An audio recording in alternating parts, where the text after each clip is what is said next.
देश में रिकॉर्ड तोड़ गर्मी अपना विकराल रूप दिखा रही है। 23 राज्यों में भीषण गर्मी और लू की वजह से लोगों के मौतों का सिलसिला लगातार बढ़ता ही जा रहा है। देश के कई राज्यों में हीट वेव यानी भीषण गर्मी और लू की वजह से मौतों का सिलसिला लगातार बढ़ रहा है। लू प्रभावित राज्यों खासकर राजस्थान, आंध्र प्रदेश, छत्तीसगढ़, दिल्ली, हरियाणा, हिमाचल प्रदेश, झारखंड, कर्नाटक, मध्य प्रदेश, बिहार, उत्तर प्रदेश और पश्चिम बंगाल के आंकड़ों में तेजी आनी भी शुरू हो गई है। वहीं राजस्थान में तो 2 विभागों में ही हीट स्ट्रोक और संदिग्ध हीट स्ट्रोक से हो रही मौतों को लेकर ठन गई है। आपदा विभाग और स्वास्थ्य विभाग ने मौतों के अलावा अलग अलग आंकड़े जारी किए हैं। ऐसे में सवाल उठता है कि हीट वेव से हो रही मौतों को लेकर कौन सा विभाग यानी नोडल एजेंसी के तौर पर काम करता है। मोदी सरकार के गर्मी और शीत लहर के कारण होने वाली मौतों की रोकथाम अधिनियम 2015 में और क्या प्रावधान है? क्या साल 2015 से पहले लू या ठंड लगने से मौत होने पर मुआवजा देने का प्रावधान था? चलिए बताते हैं। साल 2015 से पहले देश में हीट वेव और शीत लहर से होने वाली मौतों को राष्ट्रीय आपदा की श्रेणी में नहीं माना जाता था। विशेष परिस्थितियों में राज्य सरकार और केंद्र सरकार की सहमति पर मुआवजा राशि मिलता था।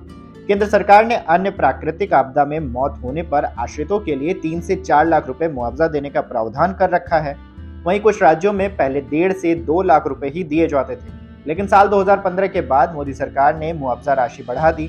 बाढ़, सूखा, ओलावृष्टि, भूकंप, सुनामी, भूस्खलन, चक्रवात, बादल फटना, आगजनी, शीतलहर, कीड़ों का हमला आदि राष्ट्रीय आपदा में पहले से ही शामिल रहा। वहीं आपको ये भी बता दें कि कुछ राज्यों ने हाल ही में सांप और बिच्छू मधुमक्खी काटने से हो रही मौतों को भी आपदा की श्रेणी में शामिल किया है। आपको बता दें कि मोदी सरकार के आने के बाद लू से हो रही मौतों के बाद आश्रितों को मुआवजा मिलने लगा। इस योजना का लाभ लेने के लिए उन्हें प्राकृतिक घटनाओं की श्रेणी में आवेदन करना पड़ता है। प्रखंड स्तर के अधिकारी आवेदन की जाँच करते हैं और इसके बाद जिला के SDM, तहसीलदार या नायब तहसीलदार रिपोर्ट सरकार को भेजते हैं।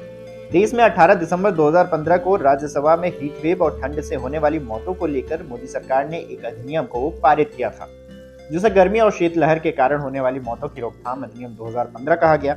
यह अधिनियम पूरे देश में तत्काल प्रभाव से लागू हो गया। इस अधिनियम में साफ तौर पर लिखा हुआ है कि उपयुक्त राज्य सरकारें लू से पीड़ित व्यक्ति के निकटतम परिजनों को एक निश्चित राशि का भुगतान करेंगी। जान गंवाने वाले आश्रितों को कम से कम 3 लाख का मुआवजा राशि दिया जाएगा। वहीं केंद्र सरकार इसके लिए राज्य सरकारों को फंड भी मुहैया कराएगी। देश में मई, जून और जुलाई में तापमान बढ़ने से हीट वेव का खतरा बढ़ जाता है। एक रिपोर्ट के मुताबिक हर रोज देश में 5000 से ज्यादा मरीज हीट स्ट्रोक की शिकायत लेकर अस्पतालों में आते हैं। इस दौरान केंद्र सरकार पीने का पानी, ORS पैकेट, श्रमिकों को और दैन भोगियों के लिए अन्य जरूरतों को पूरा करने के लिए राज्य सरकार को हर साल फंड देती है। इसके साथ ही लू लगने से मौत होने पर मरने वाले व्यक्ति के परिवार को केंद्र सरकार द्वारा योगदान किए गए राज्य आपदा प्रतिक्रिया कोष यानी NDRF या राज्य आपदा प्रतिक्रिया बल से भी 1.5 लाख रुपए की अनुग्रह राशि प्राप्त करने का भी अधिकार है।